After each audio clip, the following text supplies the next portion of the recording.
আমি টম। আমার এই বন্ধু আমাকে ভালোই বাসে না, এই বন্ধু অনেক খারাপ।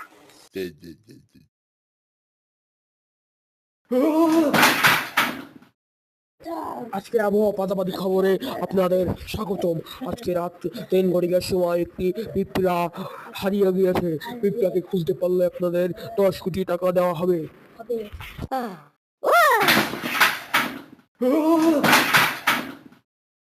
আজকে আমরা যুদ্ধ করবো। চল করি। পিকনি দম। আচ্ছা, চল যুদ্ধ করি। আমার আমার সাথে যুদ্ধ করে পারবি? চল দেখা যাক পিকনি দম।